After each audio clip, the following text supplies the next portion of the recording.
अस्सलाम वालेकुम। उम्मीद है कि आप सब खैरियत से होंगे। कल जिस तरह एंटी करप्शन डे था, आज पूरी दुनिया में 10 दिसंबर का दिन है जो कि इंटरनेशनल ह्यूमन राइट्स डे है।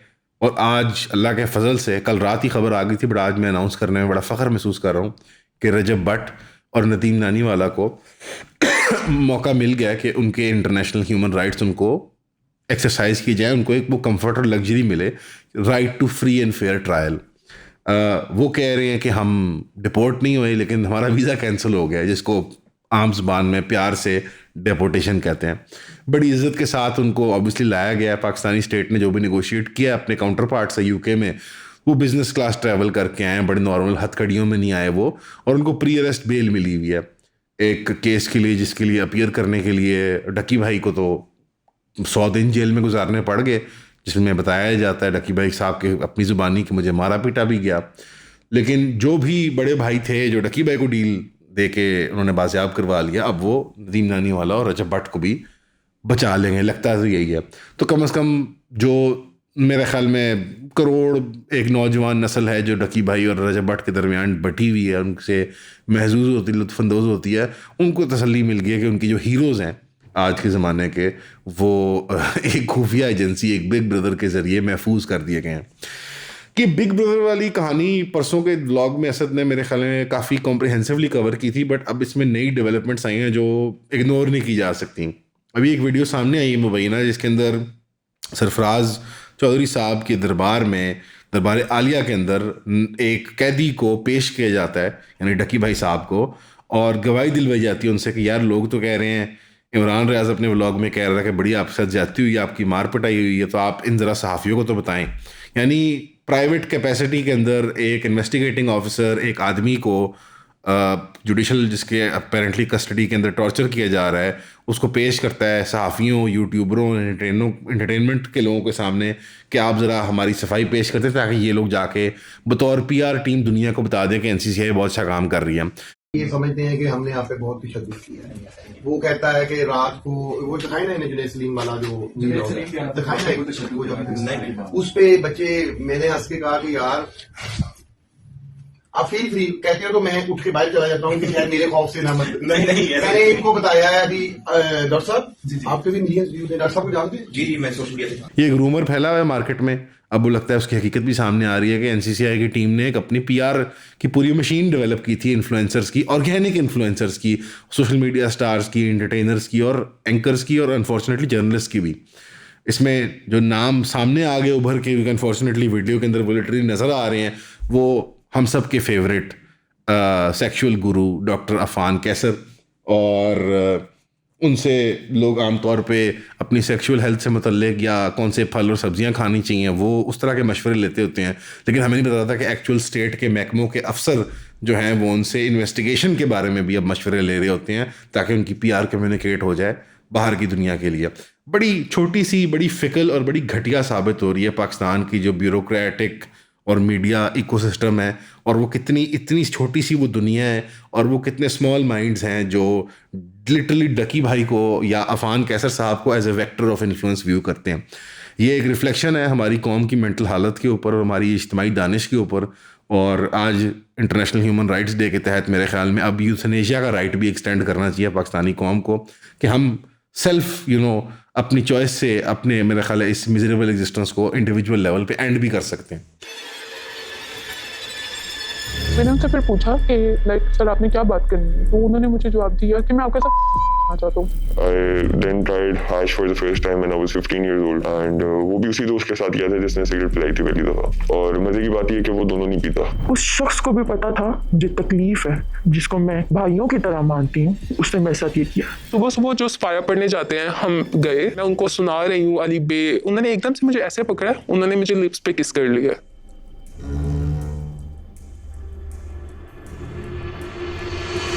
इसके अलावा जो मजीद डेवलपमेंट्स हुई हैं, वो डकी भाई साहब ने पहला धुएंधार जो होता है ना एक्सपोजे इंटरव्यू, जो अक्सर हाई प्रोफाइल कोई क्रिमिनल हो, कोई मुलजिम हो, जब वो जेल से निकलते हैं, सियासी या पब्लिक फिगर हो, तो वो उनका पहला जो इंटरव्यू होता है वो बड़ा वेल प्लान, बड़ा स्ट्रेटेजिक होता है। वो क्या स्ट्रेटेजिक इंटरव्यू था जो बिग ब्रदर ने ऑर्केस्ट्रेट करवाया था। वो रोज़नामा पाकिस्तान जो कि एक मशहूर जोक डिजिटल प्लेटफॉर्म है, उस पर यासिर शामी साहब को उन्होंने इंटरव्यू दिया। जोक डिजिटल प्लेटफॉर्म भी कहता हूँ कि उसको कोई सीरियस जर्नलिज्म नहीं कंसिडर करता है, वो बेसिकली डेली व्लॉग्स हैं, बट बड़ी उम्र के लोगों के लिए, फेसबुक यूजर्स के डेली व्लॉग्स हैं वो, हमारे बूमर जनरेशन के लिए, हमारे टिकटॉक जनरेशन के लिए। उसके ऊपर बड़ा एक वो मतलब कोई होता ना कि आप किसी बड़े इन्वेस्टिगेटिव सहाफ़ी के साथ बैठते हैं, किसी क्राइम रिपोर्टर के साथ बैठते हैं, उन्होंने पसंद किया कि वो मेले ठेलों त्योहारों पर रिपोर्ट करने वाले यासिर शामी साहब के साथ करें प्रोग्राम। यासिर शामी साहब रोज़नामा पाकिस्तान, डिस्कवर पाकिस्तान, इस तरह के जो स्टेट रन या प्राइवेट सेक्टर के जो सेफ रिपोर्टिंग है जर्नलिज्म के, तो नहीं मैं कहूँगा प्लेटफॉर्म्स, ये इंटरटेनमेंट के, इन्फोटेनमेंट के, हाँ टैबलॉइड भी नहीं, इन्फोटेनमेंट की नहीं, हाँ टैबलॉइड जॉनरा है किस्म की, उसके प्लेटफॉर्म्स पे पाए जाते हैं, और वो भी एक करियर है और बहुत काबिल दीद और काबिल एहतराम है, बट एक संजीदगी वाला आप उसको नहीं आप एक्सपेक्ट करते हैं। एक बंदा एक हार्श इन्वेस्टिगेशन के थ्रू निकला है। बहरहाल बिग ब्रदर ने प्रेफर किया कि इस तरह से किया जाए। बार बार एक तासुर सामने आ रहा है और एक स्टेटमेंट रिपीट हो रही है डकी भाई की जानिब से कि मैंने जब बिग ब्रदर से कहा कि मैं दुनिया को बताना चाहता हूँ कि आप अंधेरों में बैटमैन की तरह ज़माने के विलन से कैसे लड़ते हैं और अंधेरे में आप उजाला और रोशनी कर देते हैं, तो उन्होंने कहा नहीं, हमें इसकी ज़रूरत नहीं है, हम वो खामोश मुजाहिद हैं 786 हमें इसकी ज़रूरत नहीं है। हम आपके कोने पे, मोहल्ले के कोने पे खड़े हुए फ़कीर हैं, हम आपके कोने के मोहल्ले पे खड़े हुए चने बेचने वाले खुफिया वो हाथ हैं जो माशरत के पीछे चल रहा होता है। अब तो डकी भाई की तरफ से एक बार बार स्टेटमेंट आती है, प्रोग्राम में भी उन्होंने कहा, अपने व्लॉग में भी कहा, इंटरव्यूज़ में, और ये एक मीम का कल्चर भी डेवलप हो गया। ऑब्वियसली वो ऑर्गेनिक मीम्स हैं, बिल्कुल ऑर्गेनिक, पाकिस्तानी अवाम बना रही है खुद के बड़ा भाई बिग ब्रदर कमिंग, और बिग ब्रदर की फ़ोटो भी आ रही है DGMI की। बिग ब्रदर ओपनली वो मैं बता नहीं सकता कि कौन सा महकमा है, लेकिन MI है। आई मीन, और एक अजीब सी डुप्लिसिटस सी पॉलिसी मेंटेन हो रही है कि it's us but not really, but wink wink हम हैं। और जब भी वो डकी भाई वो इटरेट करते हैं, इस पॉइंट को रीइटरेट करते हैं, तो वो कहते हैं कि उन्होंने मुझे कहा कि हम वो बैटमैन हैं जो अंधेरों में लड़ता है, मुकाबले करता है दुश्मनों से, वो रात के अंधेरे में उजाला और रोशनी कर देता है, हम वो खामोश मुजाहिद हैं 786 जो आपके we are just a whisper, we are not man, we are ghost, we are shadow. मतलब पूरी PR of a triple letter agency या 2 लेटर एजेंसी जो है वो उनको मिल रही है, और डायरेक्टली नाम लिए बगैर सारी बात की जा रही है। ये किस सिविलाइज्ड मुल्क के अंदर ये समझा जाता है कि ये पॉजिटिव PR है? मुझे तो नहीं समझ आ रही इस बात की। ये किस माशरत में समझा जाता है कि जुडिशल प्रोसेस में इंटरफियर करके, जिनके अंदर कोई सिविल इन्वेस्टिगेशन एजेंसी के अंदर कोई इंटरनल मैकेनिज्म ही नहीं चेक एंड बैलेंस का, यानी NCCI हो, FIA हो, NAB हो, सरकारी महकमे खुद साबित कर रहे हैं कि ये महकमे जो हैं ये सिर्फ पॉलिटिकल ऑपोजिशन के टूल्स हैं। यानी जिन क्राइम एजेंसीज ने पर्टिकुलर क्राइम्स को इन्वेस्टिगेट करना है, साइबर नोयत के, फाइनेंशियल नोयत के, वो बेसिकली वाइट कॉलर क्राइम के परसुअल टूल्स हैं, जिनके ज़रिए अपोजिशन पार्टीज़, नापसंदीदा व्लॉगर्स, यूट्यूबर्स, कोई कैंपेन ना करे कोई व्लॉगर, कोई कैंपेन ना करे कोई सहाफ़ी, कोई अपोजिशन का MN MP हो, कोई टिकट होल्डर हो, ये सिर्फ उनको हरास करने के लिए। पसंदीदा ब्यूरोक्रेट्स, यानी जब नून लीग के दौर के ब्यूरोक्रेट्स थे, फवाद हसन फवाद या चीमा साहब, तो NAB के ज़रिए उनको हरास किया जाए। या वो प्रॉपर्टी डीलर्स जो एक पार्टी से मुंसलिक एक अपनी वो सोसाइटियाँ चला रहे हैं। आपको पता है एक पूरा एक नेक्सस है हमारे मुल्क में, प्राइवेट बिजनेस का, सरकारी मुलाजमीन का, और पॉलिटिशियंस का, और मिलिट्री ऑफिसर्स का। तो आपका जब रिजीम का नेक्सस निकल जाए तो फिर आज की रिजीम जो है वो उनको ऑप्रेस करेगी इन 3-4 महकमों से। और इस हद से आगे बढ़ गए वो महकमे कि फिर एक मिलिट्री एजेंसी को या एक 3 लेटर एजेंसी को, एक खुफिया इदारे को इंटरवीन करना पड़ा। ये सारी एक फ़खरिया दास्तान के तौर पे पेश की जा रही है। ये एक ग्लोबल एम्बेरसमेंट का बायस बन सकती है कि यूट्यूबरों की लड़ाइयाँ भी अब स्टेट रिजॉल्व कर रही है। और इस लास्ट इंटरव्यू में तो बाकायदा चीफ ऑफ आर्मी स्टाफ का नाम लेके शुक्रिया अदा किया जा रहा है। I feel like I am crazy कि ये this is all very strange कि पब्लिक PR छोटे बच्चों में बनाई जा रही है जो डकी भाई के फ़ैन है। इनफैक्ट आई थिंक डकी भाई के फ़ैन भी अब ऐसा ऐसा फिगर आउट करेंगे, बिकॉज दिस अ थिंग जो इवेंचुअली होती है, it's called growing up, it's called puberty. 14, 15, 16, 17 they are going to figure out 6 months year के टाइम में कि 1 सेकंड की महकमा बनाया किसने? NCCI। अच्छा, ये नून लीग ने बनाया, सेंट्रल गवर्नमेंट ने। सेंट्रल गवर्नमेंट को पावर में कौन लाया? ये सारा कुछ क्यों किया जा रहा था? अच्छा, ये पोस्ट 9th में हुआ है सारा कुछ। अच्छा, ये अपोजिशन के ऊपर क्रैकडाउन की टैक्टिक्स मुस्तकिलन चलती हैं पाकिस्तान में। अच्छा, तो यानी ये सब मिली भगत है इन लोगों की। मतलब क्या सबक दे रहे हैं हम नौजवानों को कि महकमों की कोई ऑपरेशनल इंडिपेंडेंस नहीं है, जुडिशरी की प्रोसेस की कोई ऑपरेशनल इंडिपेंडेंस नहीं है, all cases are political until proven otherwise. जैसे डिफ़ॉल्ट है कि हर केस सियासी है जब तक ये साबित नहीं होता कि वो एक्चुअली वो किसी हसूल इंसाफ के हसूल की खातिर किया जा रहा है या कानून की पासदारी की खातिर किया जा रहा है। ये बहुत ही एम्बैरेसिंग सागा है और हमारा मीडिया सर्कस इसके गिर्द जो घूम रहा है ये पूरे मीडिया लैंडस्केप को रिटार्ड कर रहा है। और मुझे एक बतौर यूट्यूबर शर्म आ रही है कि हमारे मेन स्ट्रीम सहाफ़ी ये भी ये कर रहे हैं।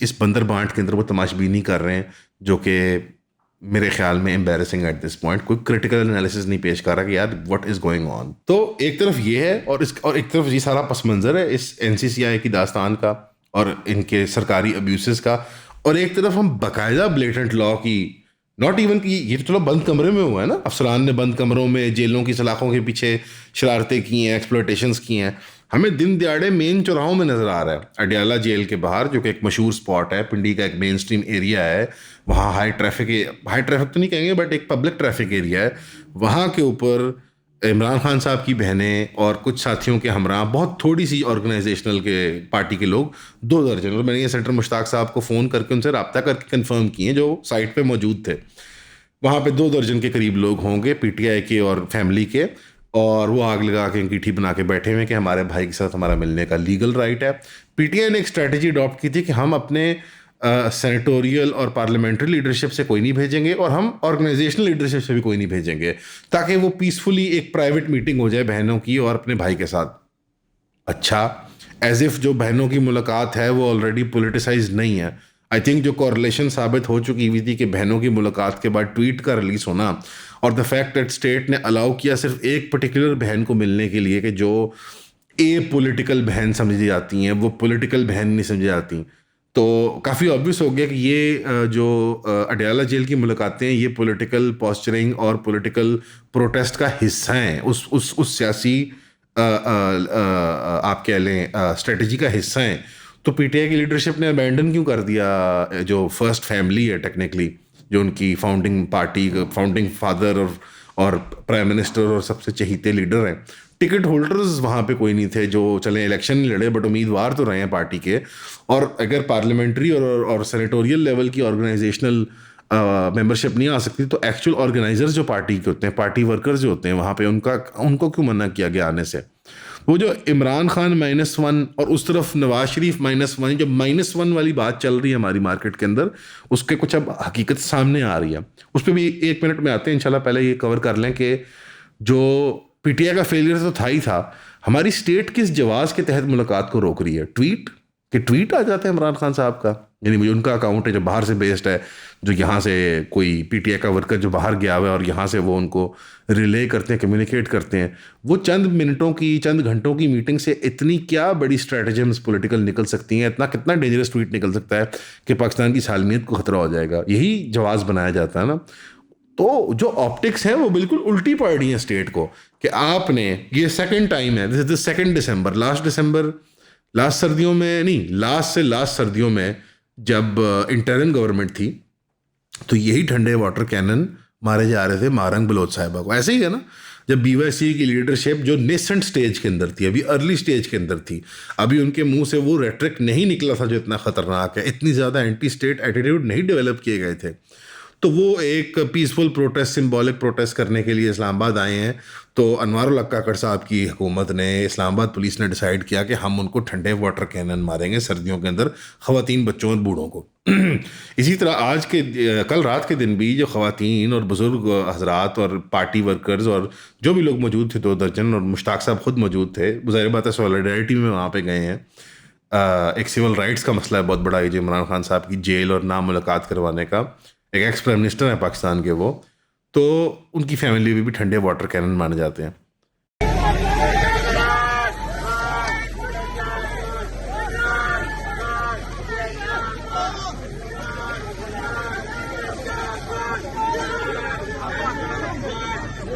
ये इतने बेगैरत हैं कि इनसे चंद खवातीन जो अपने भाई की रिहाई के लिए एक जायज मुतालिबा लेकर उठे हैं और उनसे मुलाकात चाहते हैं, सिर्फ मुलाकात के लिए आए हैं। ये न सिर्फ मुलाकात नहीं करने दे रहे,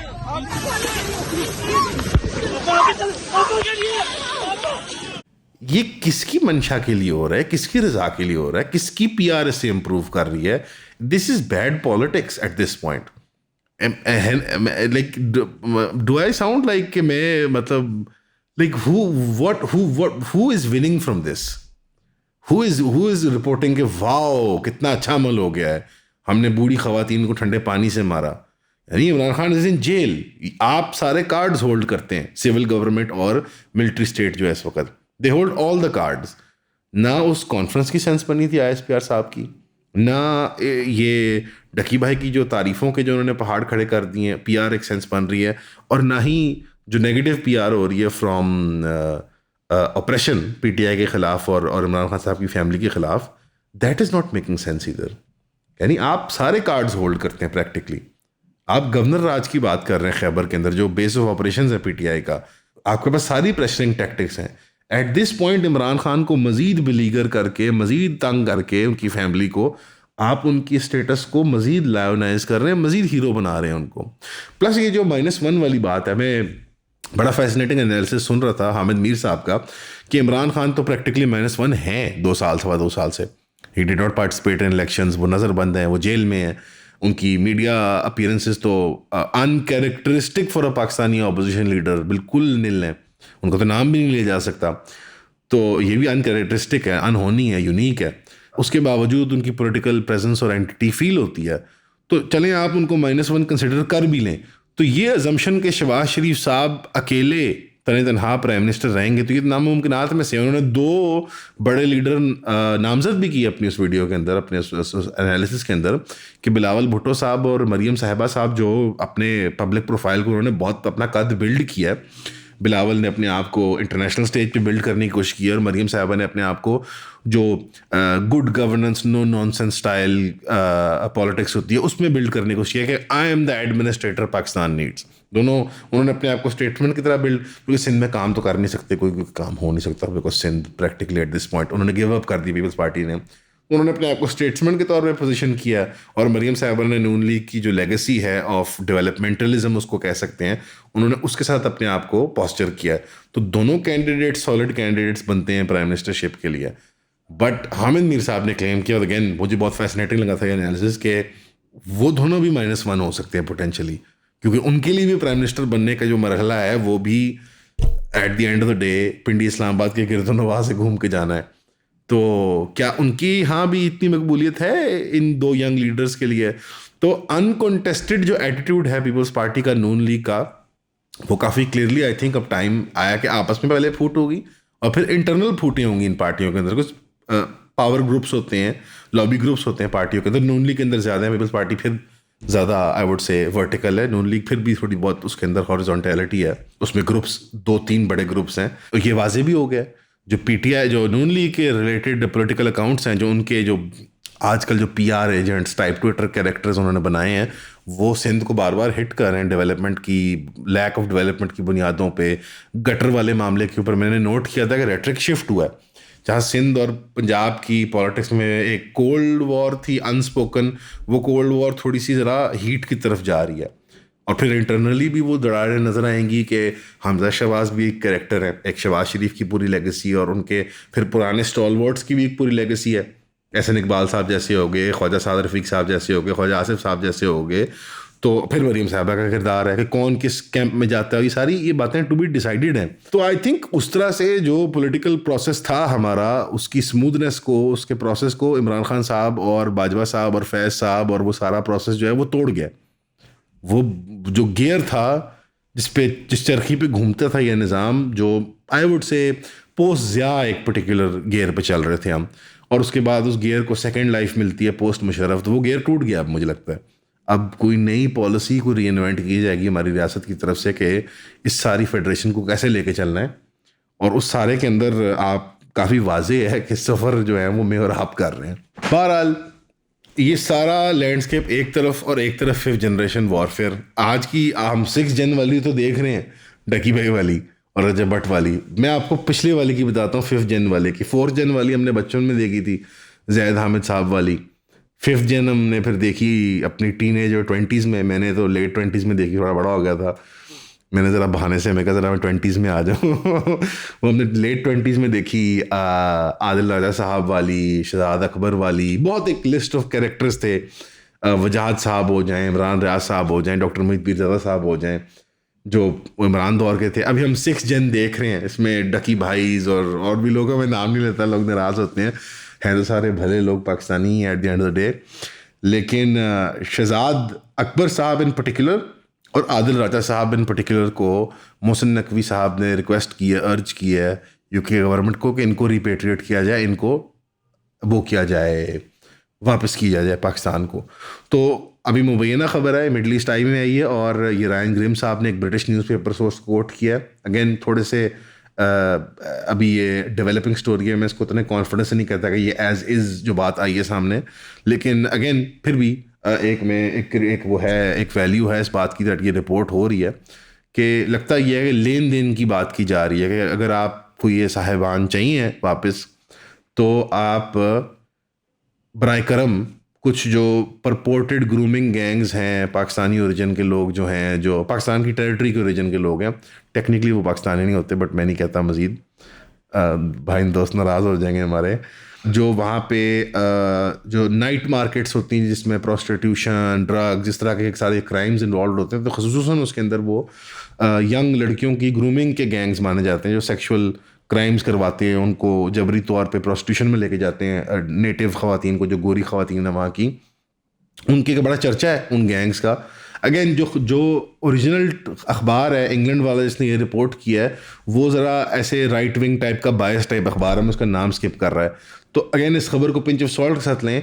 बट लुबलवाब ये है कि मुबैना तौर पे ये खबर है कि जो क्रिमिनल गैंग्स के नेटवर्क्स हैं इंग्लैंड में, एक्स पाकिस्तानीज़ के या एक्सपेट्रिएट्स के, उनके कुछ सरगने फिगर हेड्स हैं जो पाकिस्तान को वो डिपोर्ट करना चाह रहे हैं कि पाकिस्तान उनको लेके फिर कुछ सजाएं दे।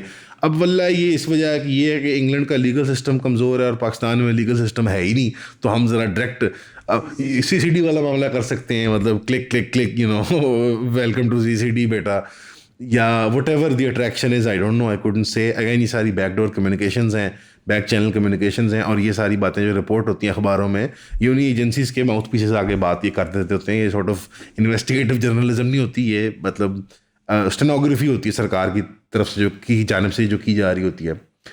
तो ठीक है, there are no right choices, there are only trade offs, opportunity cost weigh out कर लेते हैं शहजाद अकबर और ये और Adil Raja in exchange for grooming gangsters. I don't know, I mean different to all of this, लेकिन डेफिनेटली जो वो इंटरनेशनल ह्यूमन राइट्स डे है, it is gearing up to be a very human rights full kind of day, कि वहाँ पे जो तस्वर है, एक तस्वर ही बेसिकली ये पेश किया जाता है, ये आर्ग्यूमेंट है, कोर आर्ग्यूमेंट, कि जो PTI का डायस्पोरा है, ख़ासतौर पे जो पाकिस्तान से निकला है फ़ौरन, जो ये रिपोर्टिंग, जर्नलिज़म, यूट्यूबर, इस कैटेगरी के जो है आइडियलॉग टाइप कैरेक्टर्स PTI के, वो क्लेम करते हैं कि ट्रांसनेशनल ऑपरेशन सप्रेशन की जाती है हमारी, कि हमारे यहाँ पे एसेट्स और रिश्तेदारों को थ्रेटन किया जाता है, या डेपोटेशन से हमें थ्रेटन किया जाता है, जहाँ हम मुल्कों में पनाह लेके बैठे हुए हैं और वहाँ से हम अपोजिशन को लीड कर रहे हैं पाकिस्तान के अंदर, जो एक इलीगल तरीके से जिनकी हुकूमत की सर हुई थी, उनकी ये आर्ग्यूमेंट होती है। हमारी स्टेट की आर्ग्यूमेंट ये होती है कि ये लोग या पाकिस्तान से इश्तिहारी हैं किसी क्रिमिनल चार्जेस के अंदर, फ्रॉड के चार्जेस के अंडर, वगैरह वगैरह वगैरह, और मसला ये है कि ये लोग दूसरे मुल्कों में जाके पनाह लेके बैठ गए हैं और वहाँ से बैठ के इन्फ्लेमेटरी रेटरिक पाकिस्तान के ख़िलाफ़ इस्तेमाल करते हैं, और पाकिस्तान के इदारों के ख़िलाफ़ जो नेशनल सिक्योरिटी को थ्रेट देता है। बात इसके कुछ दरमियान है। हकीकत ये है, जो मेरे लिए लगता है कि एसेट थे ये लोग, एट सम पॉइंट इन्होंने स्टेट के डिपार्टमेंट से काम किया है, फिर ये हाथ से निकल गए, और in one of the rare तो नहीं बट वेरी कॉमन केसेस के ब्लो बैक आता है। हर पॉलिसी का ब्लो बैक होता है। जैसे मैंने फरमाया ना कि सही और गलत पॉलिसीज़ नहीं होती, ट्रेड ऑफ्स होते हैं। आप एक चीज़ चुनते हो तो एक चीज़ खोते हो, अपॉर्चुनिटी कॉस्ट होती है। तो ब्लो बैक एक बड़ी टिपिकल टर्म होती है एजेंसियों के यहाँ, कि जिन पॉलिसीज़ की परसूल का जो नेगेटिव रिजल्ट निकलता है उसको ब्लो बैक कहते हैं। तो इस ब्लो बैक, जिस तरह अफगान पॉलिसी का लेट से एक ब्लो बैक था क्लैशनकॉफ कल्चर, या हेरोइन का फैलाओ। उसी तरह इस पॉलिसी का परसूल का एक ब्लो बैक ये है कि कुछ मीडिया अपरेटस जो है, जैसे इमरान रियाज साहब और इस तरह के वजाहत साहब और डॉक्टर मोहित पीरजादा साहब, वो हाथ से फिर निकल जाते हैं। वो लॉबियस्ट, वो जर्नलिस्ट, वो रिपोर्टर, वो पब्लिक फिगर्स, वो सियासी किरदार, वो फिर हाथ से निकल जाते हैं। तो अब उस ब्लो बैक की मिटिगेशन के लिए ये पॉलिसी इख्तियार की जा रही है कि इन लोगों को वापस पाकिस्तान लाया जाए और फिर जो है वो इनको हिरासत में रखा जाए, और फिर जो भी हमारी रियासत की वो शायद वो सरफराज चौधरी साहब को दोबारा उनकी सर्विसेज को लिया जाए। वो अब 3rd डिग्री मेथड्स उनके मशहूर हो गए हैं, तो शायद उनको मजाक कर रहा हूँ, वो वैसे भी पाकिस्तान में सारे ही करते हैं ये काम। तो वल्लाह आलम, आई डोंट नो ये इसकी कहाँ पे। एक तरफ आपको नज़र आता है कि जो जस्टिस सिस्टम है यूके में वो बड़ा इफेक्टिव था आदिल राजा साहब को पनिश करने में, बिकॉज उन्होंने कुछ इन्फ्लेमेटरी स्टेटमेंट्स बनाई थी एक रिटायर्ड ब्रिगेडियर के बारे में जो कि बिल्कुल झूठ पर मबनी थी। तो बिल्कुल सही उन्होंने सज़ा भी दी फाइनेंशियल, और उनसे ये भी कहा कि आप माफ़ी मांगेंगे, उनसे बारहा माफ़ी मांगेंगे अपने प्रोग्राम के ज़रिए। एट द सेम टाइम इसका ऑपोजिट भी समझ आता है कि उनको तो अपनी जान के लाले पड़े हुए उन लोगों को। अगेन दिस इज़ आइडिया जब प्राइवेट सेक्टर स्टेट के साथ नेक्सस करता है, प्राइवेट इंडिविजुअल्स नेक्सस करते हैं स्टेट के साथ, उनसे फाइनेंसेस और बेनिफिट्स लेते हैं और उनके बिहाफ पे जो है वो नैरेटिव को बिल्ड करते हैं। आज भी आप देख रहे हैं हमारे बड़े प्यारे दोस्त बहन भाई मीडिया में ये काम कर रहे हैं एज 6th जनरेशन वॉरियर्स। नहीं करना चाहिए। रियासत को अपना नैरेटिव खुद काम के थ्रू शो करने दें। Same goes for the civil governments. आपको माउथ पीस बनने की ज़रूरत नहीं है, क्योंकि ये अंजाम लॉजिकल मुझे यही नज़र आता है। आप डिसिडेंट बन जाओ या स्टॉल वॉट रह के आप पार्टियां बदलते रहो, जैसे हमारे कुछ बुजुर्ग सहाफ़ी हैं वो पार्टियां बदलते रहते हैं बिकॉज उनकी एक मुस्तकिल पार्टी है द स्टेट। तो it's a very tragic state of affairs honestly, जो ये सारी ये एक दास्तान है। और अगेन डिस्परेट टॉपिक्स हैं, डकी भाई और रजब भट्ट और PTI, but not really, it's all the same. यानी जब आप इसको अलाइन करते हैं तो नज़र आता है वेन डायग्राम का वो सेंटर बिल्कुल मुश्तरक है ये सारा। बहरहाल उम्मीद करते हैं कि आप सब खैरियत से होंगे, दुआओं में हमें याद रखते होंगे। हम भी आपको बहुत रिस्पेक्ट करते हैं और दुआ करते हैं। आप लोग हमारे प्लेटफॉर्म को चलाते हैं अपनी व्यूअरशिप और पेट्रनेज के ज़रिए। दुआ करें पाकिस्तान के लिए और for better sense to prevail.